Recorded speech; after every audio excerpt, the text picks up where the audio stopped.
Good morning, cultists. Welcome to a brand new breakfast with Cthulhu's. Today we're going to be starting a new series on Tyranny, a game that was released yesterday by Obsidian, I believe the developers who made Pillars of Eternity, and published by Paradox. And if you take a quick glance at my channel, you'll see how much I love Paradox games.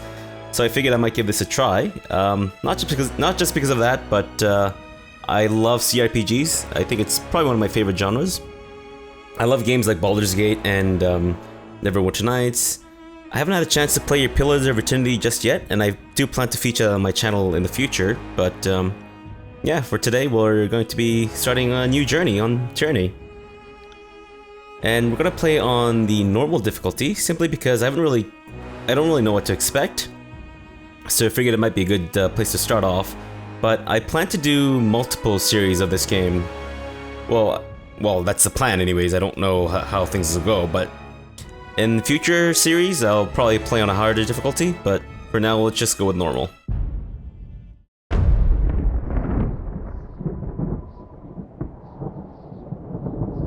For over 400 years, the armies of Kyros the Overlord have swept across the known world. All who stood against them fell before their might.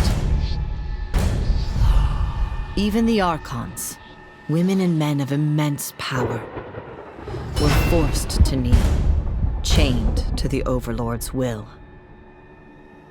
Now Kyros' final conquest has come to our corner of the world, and two of the Overlord's armies compete for the honor of taking our lands. The elite disfavored, and the teeming horde of the Scarlet Chorus. The voices of Nerat, spymaster and archon of secrets, guides the fierce and undisciplined masses of the Scarlet Chorus. With each battle, the Scarlet Chorus grows stronger, as the defeated are given a simple choice: serve or die. Graven Ash, Archon of War and the Overlord's most loyal general, leads the disfavored. Though small in number, Kyros' ironclad legion has never met true defeat in open battle. Watching over the two generals is Tunon, the Adjudicator, Archon of Justice, eldest of Kyros' minions.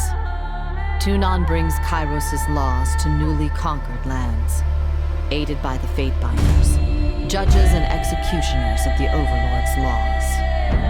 You were among the youngest of the court of Fatebinders when Kyros' armies came to our lands. How could we have known that the fate of thousands would rest in your hands? Alright, so I went through the character creation part a little earlier, and I kind of looked at the different things that I could choose. So kind of have a general idea of what I want to do, and I think I'm going to be playing as a tank character for this playthrough, simply because I'm not smart enough. I don't think I'm smart enough to play a wizard or a rogue type character. I just like to get punched in the face a lot, and that's kind of my specialty. Not just in game, but in real life. I go around and get punched in the face, and that's just, you know, how I roll.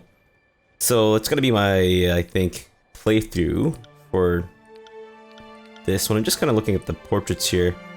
I do have one that I have in mind, but it's funny how you can play a male character and have a female portrait. You know, like, dude looks like a lady. But yeah, let's stick with the with this one. I think it's pretty cool looking, and he's got the whole like shield and whatnot, which is kind of what my character is planned to be. Guy looks a little dour, so I'll go with this guy. Hair color doesn't really matter because we are going to go bald. Bald is beautiful.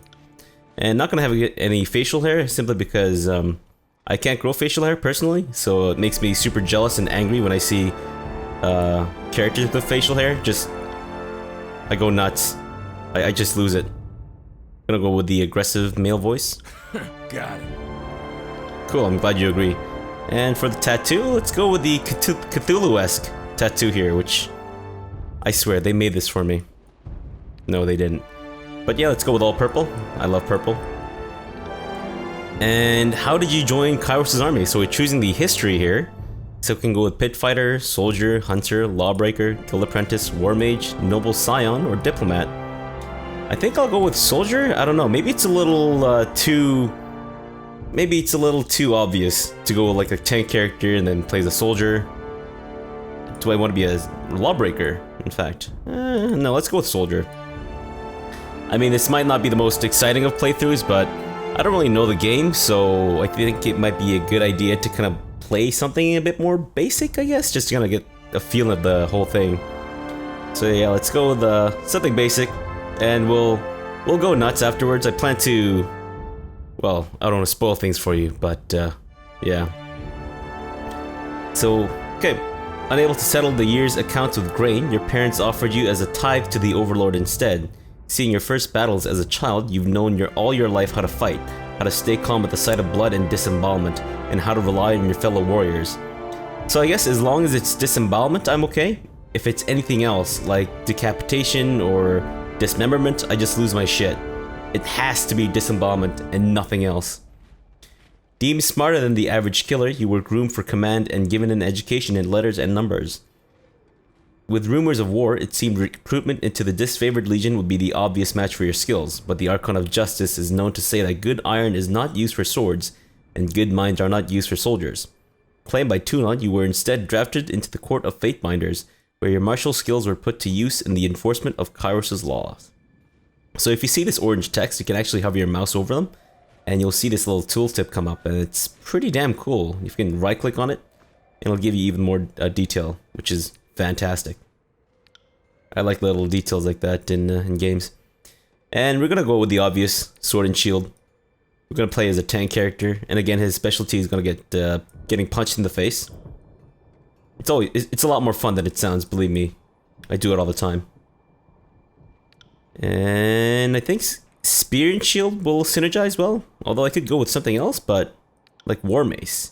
Although it is two-handed, so no, I think spear and shield would be a good combination. For colors, we're going to go with purple as our primary and black as our secondary. Banner customization. Now, I think you can actually change all of this stuff later in the in-game as well. So it's not going to be, not necessarily permanent, but anyways. This one's funny. It kind of looks like, I can count. I know numbers.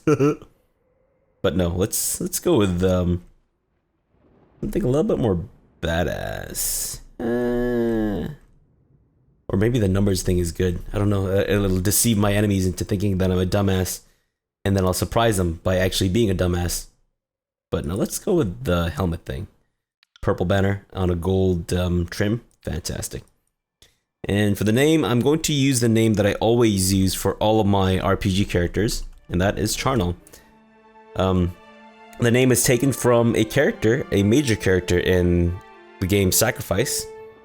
Another one of my favorites, and maybe I'll even play Sacrifice on the channel sometime in the future. But today, let's stick with Tyranny. Oh, for attributes, let's put 4 points into Might, 4 points into Finesse. I'll take some out of Wits and put them into Vitality, because again, getting punched in the face is going to be a huge, you know, thing of importance is what I'm trying to say, if that makes any sense. Do I want to take any out of Resolve? I don't want to be mentally challenged though. That does seem to.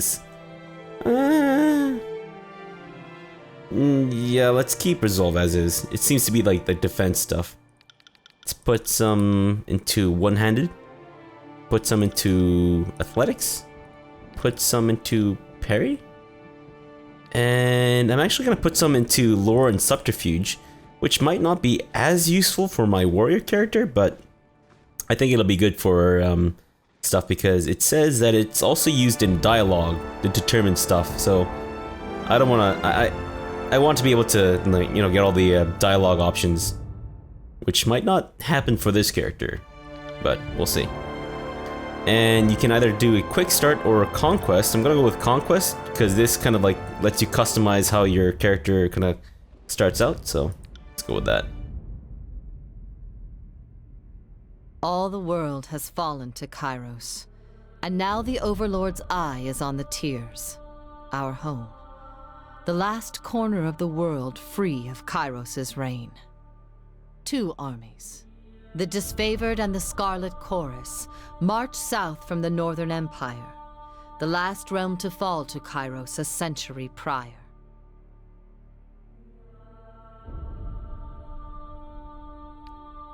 In the early days of 428, Kyros' armies arrive at the Gates of Judgment, the mountainous border that we Tearsmen so long believed unassailable. Unable to agree on a unified plan of defense, the various leaders of the Tears sit and wait for each other to deal with the conquerors, until it's too late.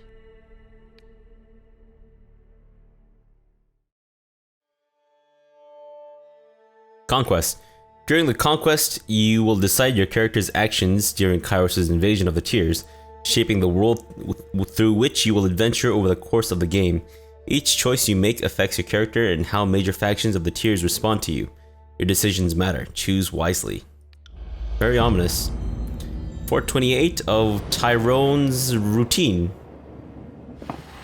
He has a lot of routines. The Bastard City. The Bastard City stood on the northern border between Kyros' empire and the Tears.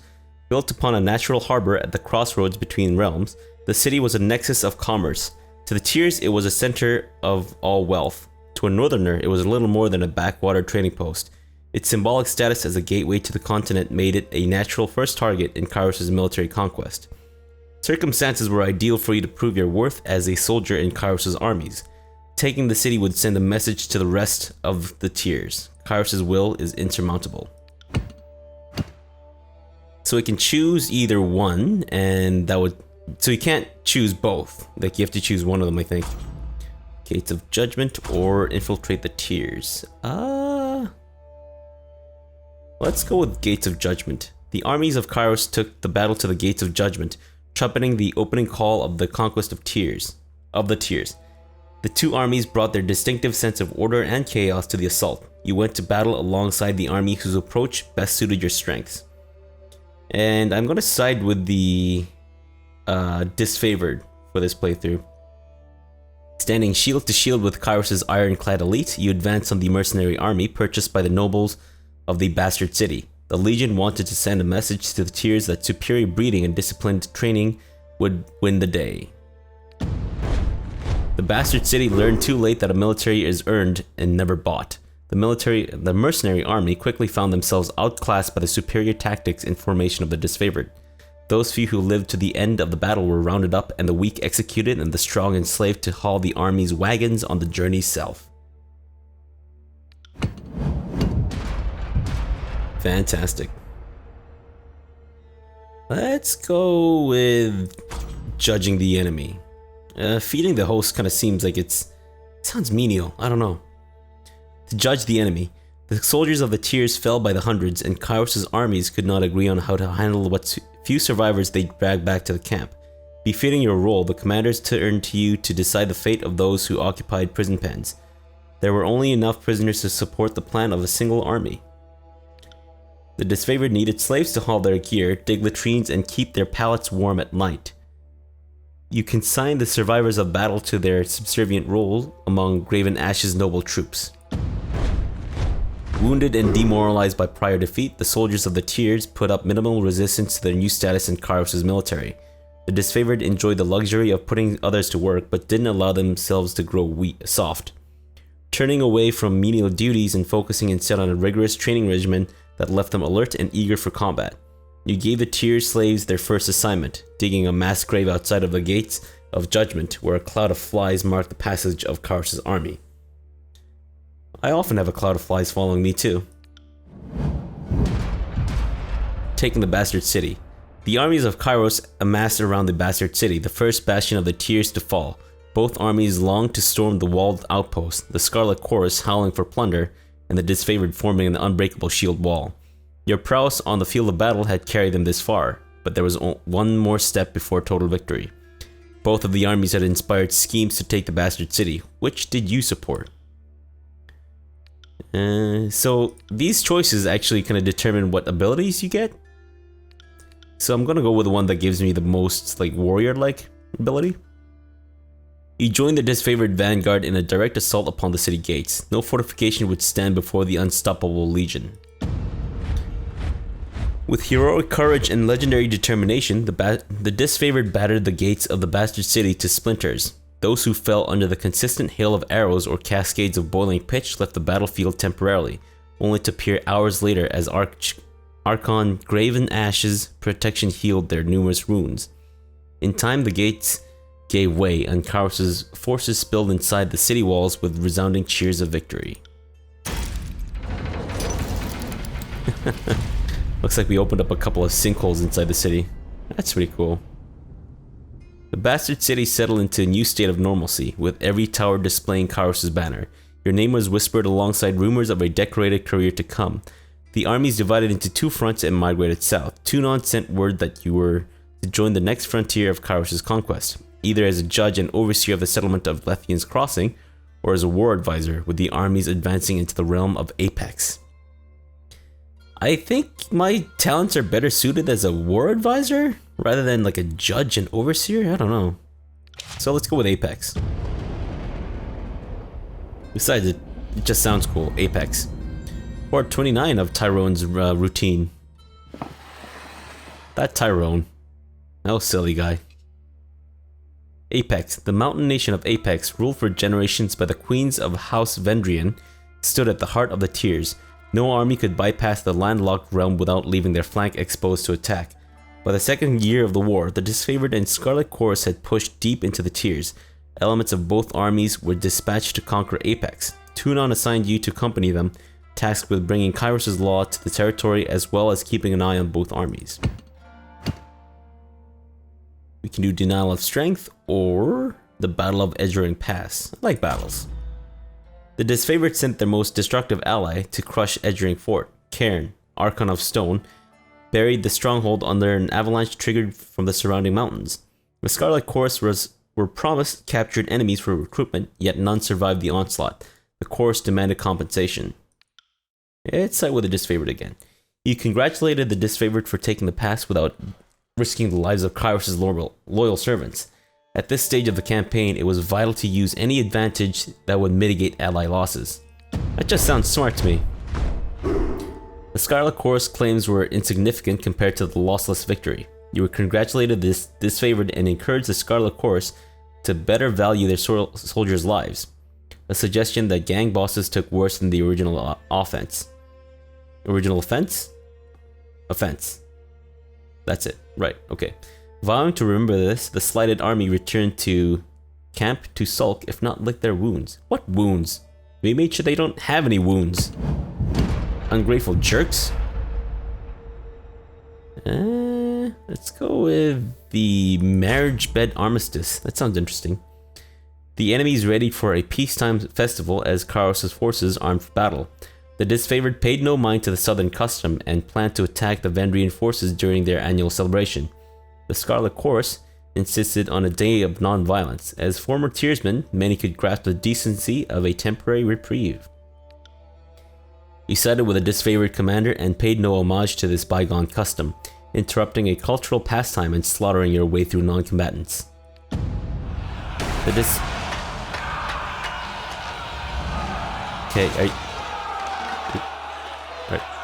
Are you done now? Okay, can I go? Thank you. The disfavored marched on the realm of Apex, setting fire to decorations and putting any brave revelers to the sword. The Scarlet Chorus sat out the battle in uncharacteristic respect, earning the ire, confusion, and amusement of the voices of Nerat. What are the voices of Nerat? Known in his official capacity as the Archon of Secrets, the voices of Nerat is equal parts genius and madman. Oop. Oh, so I guess it's the leader of the Scarlet Chorus? Okay. You contended with yourself in knowing that the tiers must submit to Kyros and no indulgence would be made for uncooperative foes. The Fall of Apex. Pleased by support of the disfavored battle plan, the Archon of War selected you for a vital mission, to meet with the enemy and negotiate a surrender, allowing Kyros' forces to declare the victory and move onward. How did you orchestrate the surrender of the enemy? Through days of mediation, you negotiated the surrender of the Valley of Kyros' forces. Oh, surrender of the valley to Kyros' forces, putting an end to the further bloodshed. I can't read today, or ever, actually. Your former enemies were loath to part with their lands, but they were even more reluctant to continue a war they were losing at every turn. The Tearsmen are a stubborn lot, and despite their grim situation, it still took days of discussion and diplomacy to show them the madness of tenacity. On the third day of mediation, the rules of Apex finally submit to your terms of surrender, putting an end to the war in the valley and freeing up Kyros' forces to march deeper into the Tears.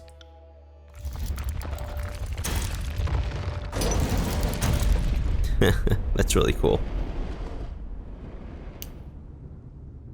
Apex. The land of Apex finally rested in the hands of Kyros' forces.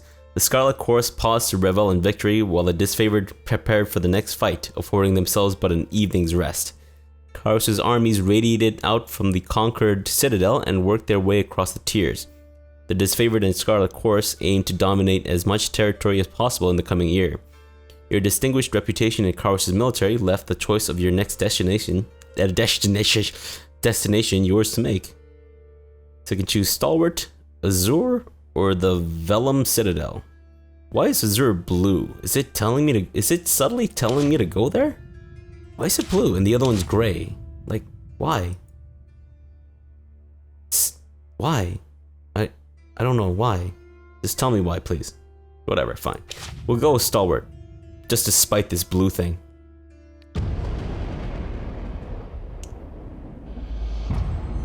What are these rings? They don't appear to serve any kind of purpose. Are they money? Oh, maybe they're for the scrolls. That makes a lot of sense. Stalwart. The realm of Stalwart was best known for its proud army, disciplined, courageous, and undefeated on their home soil. Skill and resolve made Stalwart a military power that Kyros' forces approached with due caution. With its southern position, Stalwart had been largely safe from war, watching for 2 years as its neighbors fell to Kyros' forces. On the dawn of the third year of war, Kyros' forces were finally poised to invade the Stalwart Peninsula and subdue the Tyr's most vaunted army. Into conscientious setback or marching on empty. Let's go with conscientious setback. After a defeat at the hands of the enemy defenders, the Scarlet Chorus accused the disfavored of recklessness. The disfavored claimed the Scarlet Chorus brought too few soldiers to cover their flanks. Both armies refused to march until you gave a ruling. How dare we lose? What the hell? That's not cool. Knowing the disfavored reputation for discipline, as well as the Scarlet Chorus's powers to instill fear and frenzy, you decided that the Scarlet Chorus was in the wrong. This is worded a little strange. Instill fear and frenzy in their own troops, I guess? I don't know. The Scarlet Chorus were nonplussed to receive some censure, but aghast that the disfavored would not share in the blame. Soldiers hurled venomous accusations your way, challenging your impartiality and wondering where justice could be found, if not in Tunon's Fatebinder. They argued that reputation should have no bearing on law. No, now I feel bad. I hurt their feelings. Fall of the Regents. The armies of Kyros collaborated on the capture of an enemy leader. The Scarlet Chorus requested that she be interrogated by the Archon of Secrets. The disfavored wished to display her corpse in battle. Since the stalwart defenders refused to surrender, a gesture was needed to instill fear. It's Executor. You ordered the enemy commander executed, her body displayed as a warning for those who would defy the Overlord. The Stalwart Regent made for a grim display, lashed to ribbons and suspended on a disfavored standard, yet the effect on the battlefield was immediate. The sight caused an uproar among Stalwart soldiers, who broke formation in their frenzy to answer blood for blood. The disfavored hewed through their disorganized ranks with minimal difficulty and cherished the corpse as the most useful recruit to Kyros' army yet. The Edict of Storms. The disfavored carved a slow, steady path into the heart of Stalwart and surrounded the enemy's massive forces, or fortress. With the main bulk of their forces defeated, the enemy leadership retreated to their mighty fortress, content to wait out the war. The Overlord answered this impudence with an Edict of Storms on the peninsula, a devastating spell that would endure for as long as the cowardly hearts of Stalwart's leaders persisted in beating. Knowing you had the trust of Graven Ash, Tunon deemed you the proper representative to deliver Kyros' edict. Aside from being given a 3-day window to read the edict, you received no other instructions. Give them no warning or warn the people. Let's give them no warning. Agreeing with the wishes of the disfavored, you proclaim the edict at once, leaving the enemy no time to react. Stalwart had ample opportunity to surrender for several years. Time for mercy was long gone. You agreed with the disfavored rationale. The leaders of Stalwart had refused honorable battle, and too many disfavored lives were lost in the campaign. Since the last regent refused to leave the keep, you would let him watch as his people suffered. Without hesitation or regret, you broke the seal of Kyros' Edict of Storms and read the Overlord's incantation. Oh, damn. That looks really cool. The Edict of Storms. The clear skies darkened as you read the final words of the edict. A flurry of wind and rain whipped through the rolling plains and craggy canyons, turning rock, uprooted trees, and hapless soldiers into hazardous shrapnel. Armed with a measure of foresight, you were able to remove yourself from the area before the storms grew more violent. Over time, nearby communities told of cyclones consisting of thousands of soldiers' worth of limbs, spear, armor, and skulls. That's a really cool tornado. What's more, the weather showed no sign of dissipating. Several units of disfavored who fought the enemy in spite of the advancing storm were caught up in the Overlord's magic. The few survivors regrouped and nursed their wounds. Their failure to topple the Stalwart Legion shamed them into believing the dead more fortunate. The name Stalwart fell from use. People took to calling it the Blade Grave, for the remade landscape festooned with the iron and bronze armaments of two once great legions. As Kyros' forces departed, you spared a glance back at the ruins of Stalwart, marveling at your work. You didn't have long to rest before Tunon called you into service once more.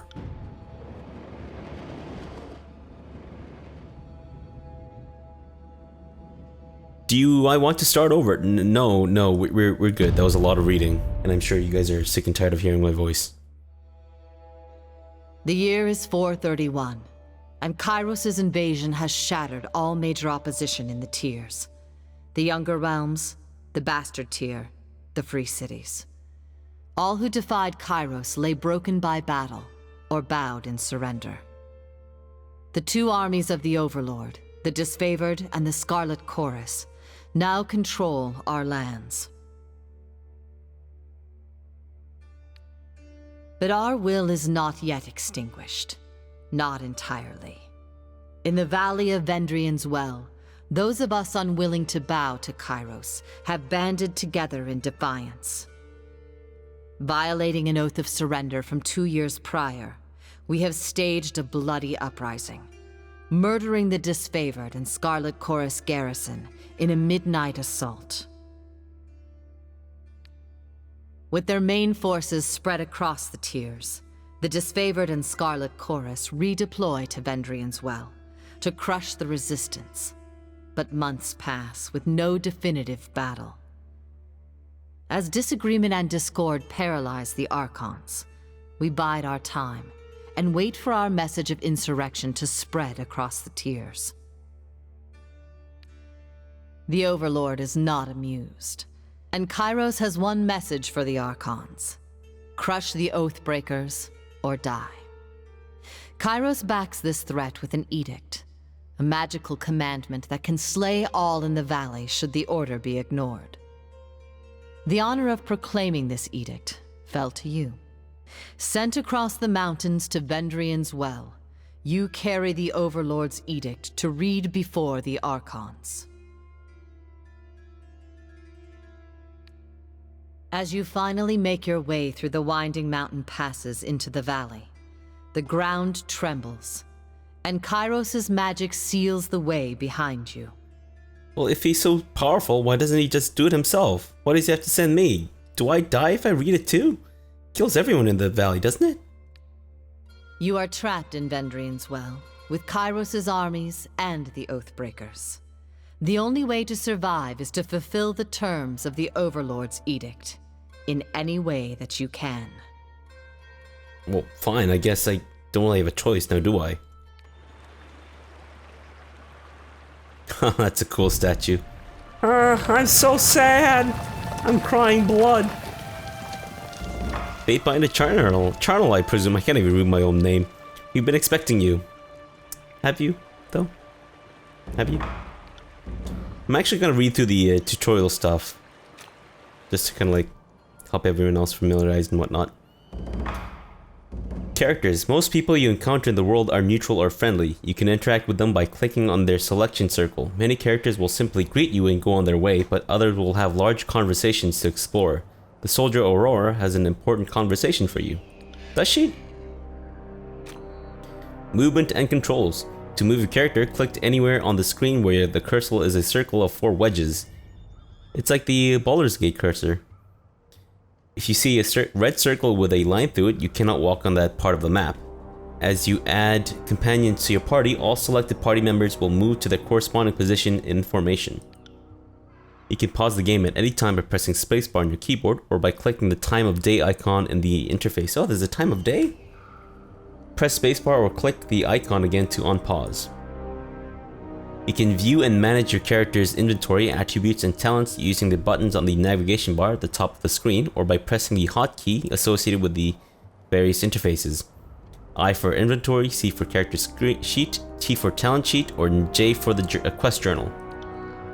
Press escape at any time to save the game, load a save game, or to exit Tyranny.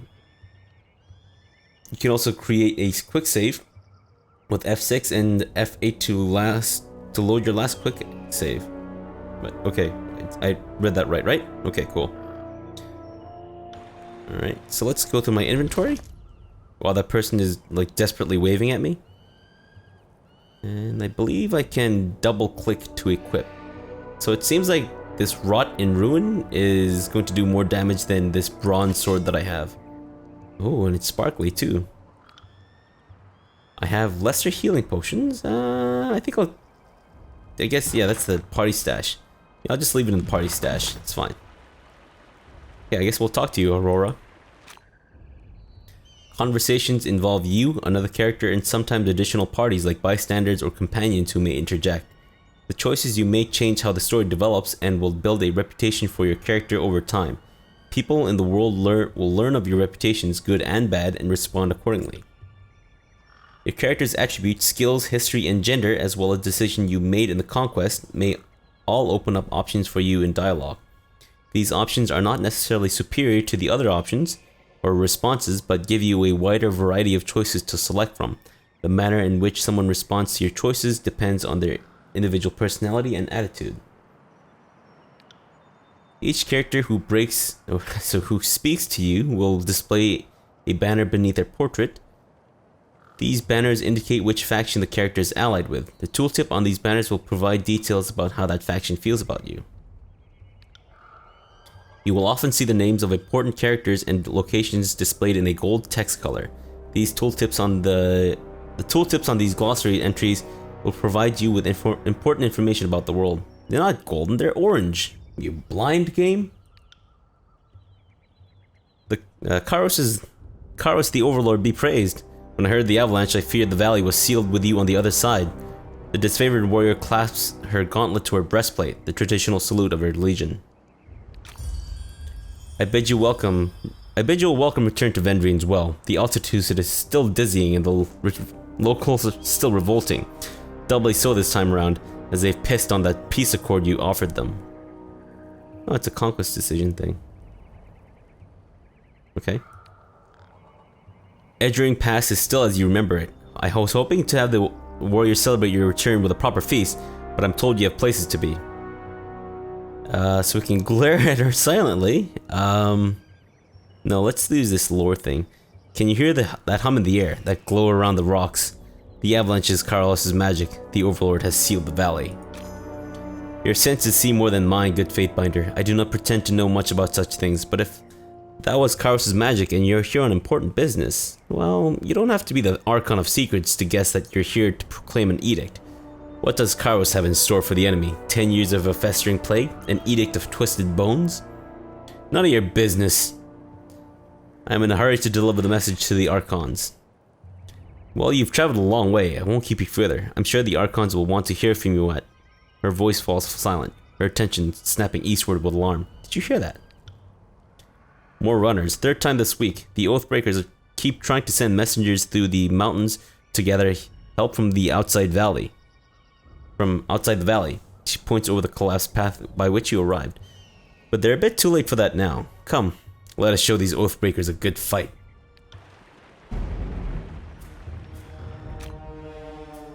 Combat. Tyranny uses a pausable real-time combat system. Because you will often manage more than one character at a time, it is a good idea to pause the game, issue orders, and resume real-time to see the orders play out. The options menu also contains many choices for automatic pausing when certain conditions are met, which I've already done. Press spacebar to pause and unpause the game. Your characters can always perform basic attacks using their equipped weapon or their fists if fighting unarmed. Characters also have special abilities and spells they can use in combat. When a character is selected, their ability bar displays their hotkeyed abilities as well as new abilities and spells are gained. As new abilities and spells are gained, they are automatically added to the ability bar. All of your characters' abilities and spells can be accessed by selecting the category icon at the bottom of the bar. At the bottom of the selected frame, abilities are grouped into talent, spells, combo abilities, artifact abilities, reputation abilities, and stances. Category icons for weapon sets and quick items follow. Wait, what? I don't understand. Wait. Can be accessed by selecting the category icon at the bottom of the selected frame. Wait, like you mean like this? I'm not doing anything right now. Because it looks like there's something else there. How did you access that? What did you do? Well, whatever, I'll figure it out. To use an ability, left click on the ability icon or press the hotkey corresponding to its location on the ability bar. Your cursor will change to indicate whether your mouse is over a valid target for the ability. If the cursor has a red X in the corner, you're not over a valid target. If the cursor has a pair of feet in the corner, you will need to move closer to the target to use that ability. For abilities that target party members, you can click on the party portrait to target the ability on the party member. Press escape at any time to cancel targeting the ability. The first episode might go a little bit longer, might actually be like a full hour, but because the first portion, like the first 20-30 minutes was just me reading a whole bunch of stuff, I figured this might be a little more entertaining to get some actual gameplay in here. Anyways, all characters in the game, friend or foe, have 5 primary defenses against attacks: parry, dodge, endurance, will, and magic. These defenses are based on the character's abilities, equipped items, and other effects. A character's accuracy is based on their skill with the type of weapon they are wielding. Okay, accuracy is compared to the appropriate defenses when an attack is made to determine how likely it is that the attack will hit. There are 4 possible results from any attack: hit, critical hit, graze, and miss. A critical hit will increase your damage, while a graze reduces it. With each attack, you gain experience to the weapon skills used to make that attack. Even a miss will grant some experience. Oh, cool, okay. So I guess this guy's charging at us, we have to smash his face in. Or maybe get him to smash our face in? I don't know. Sweet. I got it. Get in on this. And I think you can actually slow and speed up the fights, which is really cool. Stab him. Oh shit, he exploded. Oh my god. Very cool. Interactive objects. Hold down the key to highlight the what key? The key to highlight interactive objects in the environment. Oh, you know what? It's because I have it so that it's toggled, not held. So I can... Normally, you'd have to hold down the tab key to be able to see these, but I have it so that if I just press this tab key, I can toggle it. The minimap. As you make your way through the tiers, use the minimap in the lower right corner of the screen to see what parts of the map you've already been to and what's left to explore. Hold down the M key to maximize the minimap, or press the comma key to toggle between the minimap and the combat log. Oh, cool. And then M to maximize it. Ah, okay. The minimap displays useful information like the position of enemies you've discovered, lootable chests, and key characters in the scene. Use the buttons on the right side of the minimap to toggle display of this indicator. Of these indicators. Right, my meeting is terrible. Let's loot this guy. Potion of protection and a whetstone. Right, and I guess you should have sharpened your blade before this. Armor. All attacks that do damage have to overcome the target's armor. An enemy's armor reduces the incoming damage by the listed amount, down to a minimum of 1 point. Some armor is stronger at defending against some types of damage than others. Most enemies are strong against 1 or 2 damage types and weak against a similar number. The damage types are Slash, Pierce, Crush, Burn, Frost, Shock, Corrode, and Arcane. Some abilities do raw damage, which ignores armor. Sometimes a weapon or spell simply isn't well suited to penetrating an enemy's armor. When the attack hits, the armor will wipe out all but 1 point of the incoming damage. You will hear your characters complain about it when it happens. Take heed, note the damage type that's being blocked, and switch to a weapon or spell that does a different type of damage. Okay. My skill has increased. One of your skills has gone up a rank. As you use your skills in the game, they accumulate experience. When they gain enough experience, they will increase their skill rank. As skill ranks increase, your characters will gain experience towards their next level. Press C to open the character sheet and view your current skill experience. Oh, cool. So I don't think there's actually like a class in this game. I think you just kind of like level up your skills and that's kind of it. That's really cool. I like that system. I don't really like classes. I mean like school and stuff, but in, you know, RPGs and whatnot too. In many conversations, you'll see the words or phrases displayed in a green text color. The tooltips on these provide you with information that your character knows about the world based on previous choices you've made. These links can explain why another character is being friendly or hostile to you. Okay, cool. Wait. What's this area? Okay, let's not rush. This is we have to get back into RPG mode. Oh, okay. So we can jump down, throw caution to the wind, and jump down and gain a wound, which doesn't sound all that smart. Or we can climb down. You need athletics to climb down this. It doesn't seem all that hard. What, if you don't have 22 experience, does that also mean that you don't have an arm or something? Ah, oh, yes, it's all I've ever wanted. Fish! In a box! And a topaz that is worth one onion ring? Is that it? I think that's what it is. I guess the currency in this world is onion rings. I'm cool with that. Abandoned memorial. This memorial has been left to weather the elements for many months and has fallen into disrepair. Resting at the top of the memorial is a small weather-beaten enclosure with a rusted torque inside. What's a torque? So I guess I don't have enough lore. Let's just take a look at it. The torque possesses a number of small grooves, otherwise it appears fairly ordinary. Okay, I guess I'm not smart enough to climb up. I feel like it would take more skill and athleticism to climb up a rope than down a rope. But what do I know? I just jump down and fall down things all the time. I don't actually climb things. The avalanche has blocked us. Think you could fit through the rubble? I don't want to. We should be vigilant and deal with the remaining Oathbreakers in the pass. This seems like a suicide mission. What do the Vendrien Guard hope to accomplish? From what we've learned from the other prisoners, the runners are instructed to escape the valley and drum up support for the Oathbreakers' cause elsewhere in the tiers. She shrugs. I don't know who they think will listen to their pleas. We've smashed every army, fortress, and self-proclaimed ruler these low-born tiersmen have to offer. Perhaps they think that wild beasts will rally to their side? Yeah, let's gain some favor with the disfavored. Disfavored victory has soaked the tiers with fear. Should have said tears with tears. I doubt anyone would rally to their hopeless cause. My thoughts exactly. They lost this war years ago. This is little more than the last gasp of a dying people. I've been traveling for days. How much longer until I reach the Archons? You're almost to their destination, or to your destination. Once we clear the path of the enemy, just head south down the foothills. From there, it should just be a matter of hours to the encampments. Alright, carry on.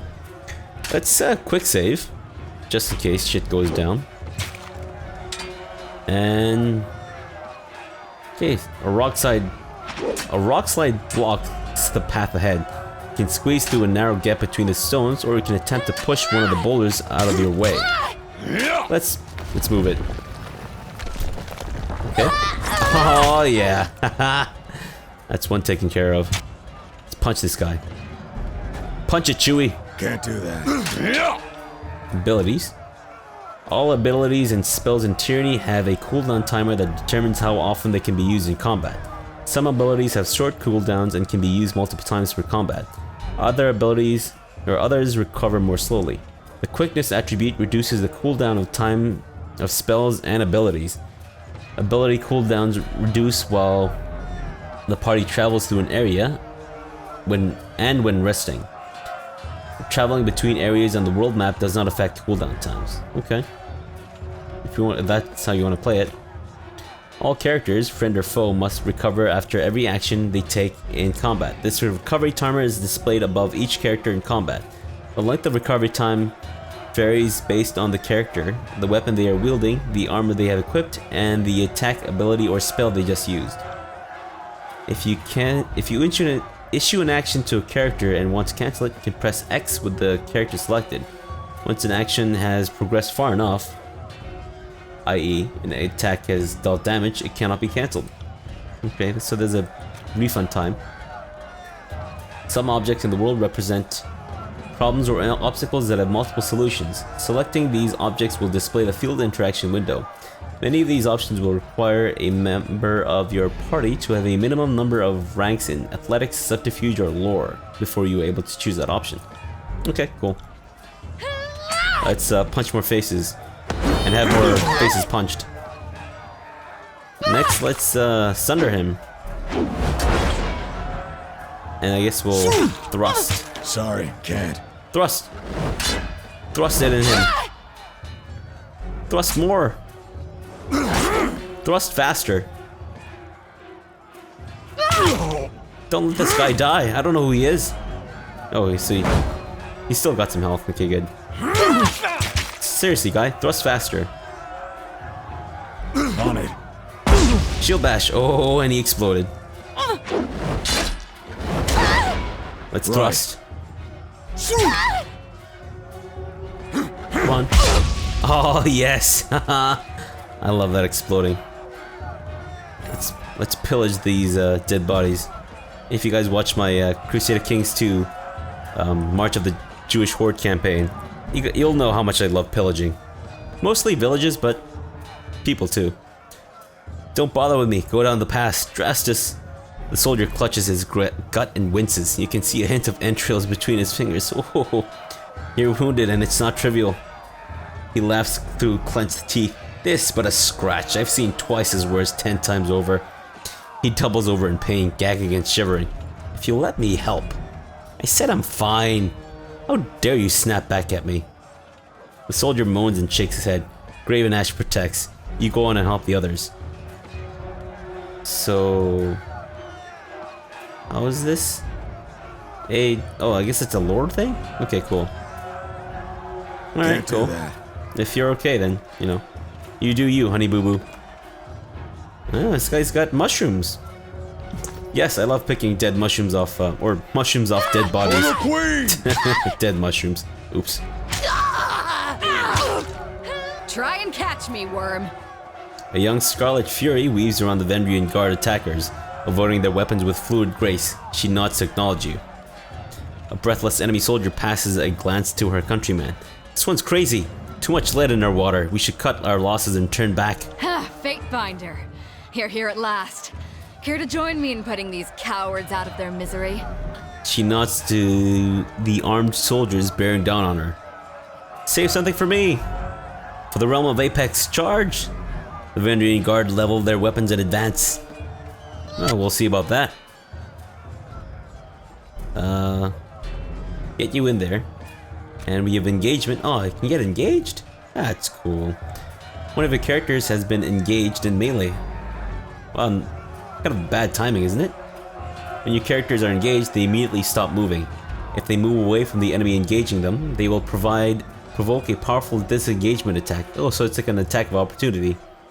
Your characters will also automatically engage enemies when they initiate attacks against them. When the selected character is engaged, your cursor will change to a red circle of 4 wedges. This indicates that moving the character will provoke a disengagement attack from the enemy engaging them. Engagement is indicated by arrows drawn between the selection circles of enemies. To see who a character is engaging or is engaged by, mouse over their selection circle to display the engagement arrows. Okay, cool. Okay. Wow, okay, there's a lot of reading. The companion Verse has joined your party. Verse is a capable warrior, skilled in both melee and ranged combat. As you acquire companions, you will need to balance your strengths against the strengths of your character to be successful in combat. While it is possible to adventure alone, you will find the game more rewarding with a well-balanced party. There are now 2 characters in your party and both are selected. Any commands you issue now will affect both party members. To select a single party member, click on their selection circle, their portrait, or press F1 to select the player character or F2 to select Verse. To select multiple party members, click and hold anywhere on the screen and drag the marquee over the circles of the party members you'd like to include. You can either control your new companion directly, or you can enable their AI and have them attack and use their abilities automatically. Once their AI is enabled, you can always select them and tell them to attack a specific enemy or use an ability, and they will follow your orders. If you right click on the AI button, you can see the AI settings for your party members. You can set the auto attack behavior for each character, which determines how they attack their enemies.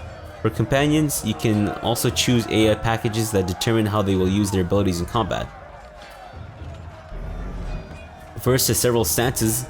Stance abilities that provide her with different benefits in combat. Stances are modal abilities, meaning they can be toggled on and off. Only one stance can be active at a time. When a stance is deactivated, all stance abilities enter cooldown for a short duration. Alright, cool. Can you let me please get punched in the face now? Thank you. I see you there. Okay, I don't think I want party AI for my main character. Or Verse though. Let's see what you have. So she'll defend the party. She can defend me. Or herself, I guess? Yeah, okay. And then we'll give her, I guess, Blade Dancer? Like, Verse will fight aggressively in melee, targeting enemies with low health and low defenses. She will attempt to remain mobile in the battlefield and alternate between Red Geyser and Seeking Sheath stances in high health, and 3 Whispers at low health levels. When in danger, Verse will attempt to use her Unbound ability to trick the enemy and attack vulnerable enemy targets. Alright, cool. Let's get to more killing, please. Shield Slam. Nice.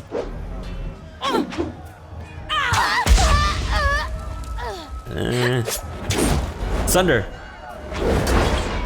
And oh, she exploded. That was awesome. What are these? Weapon sets. You can switch to new weapon sets by selecting their weapon icon from an individual character's action bar. You can also hotkey weapon sets to make switching between weapons easier for the selected character. Like what? Oh, okay, cool. Weapon sets. Alright, cool. Battle stance? Okay, I see.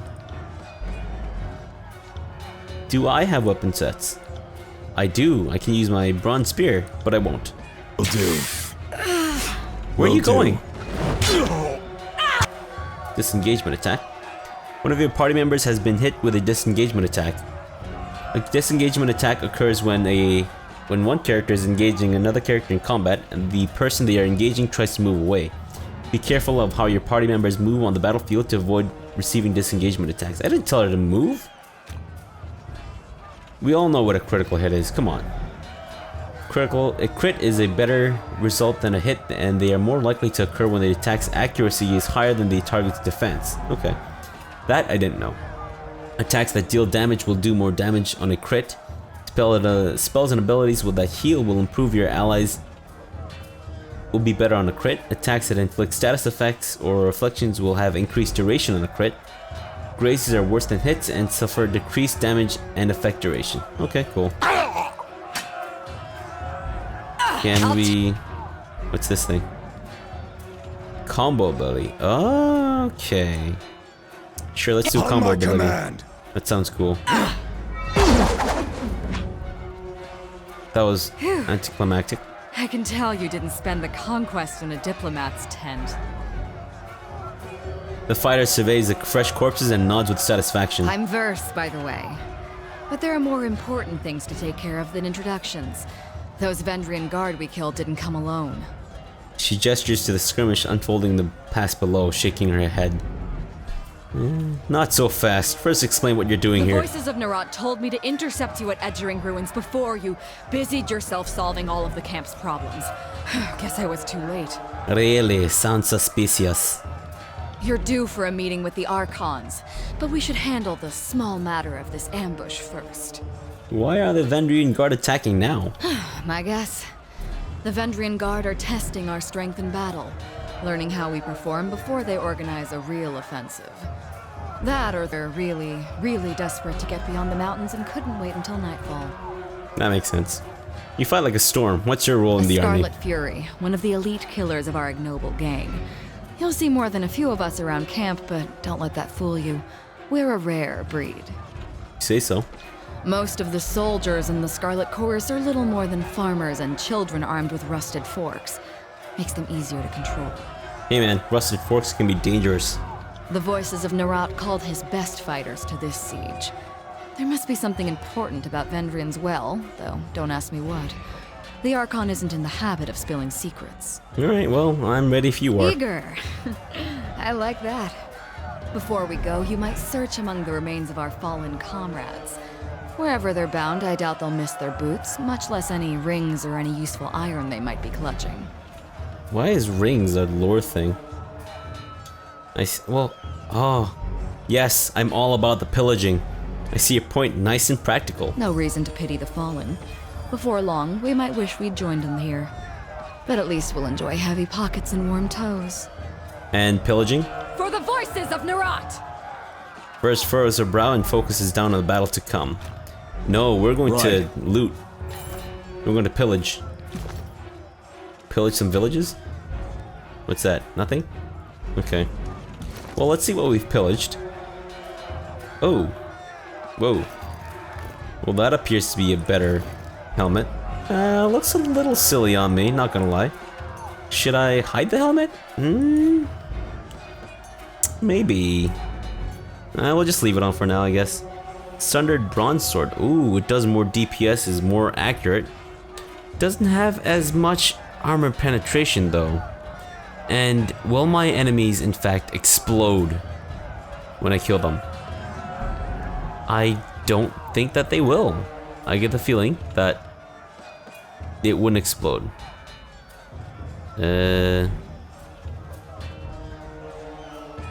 Eradicating. On weapon hit, foe target charges low health enemies with energy, triggering violent explosions on death. Yes! That's awesome. Anything else I can equip? No? I guess that's it. Alright, I think we're gonna have to leave this episode here. We're almost already in like an hour into the video. So if you've stuck around for this long, thank you very much. This is only gonna happen for like the first episode. For the other episodes are gonna be like 30 minutes each.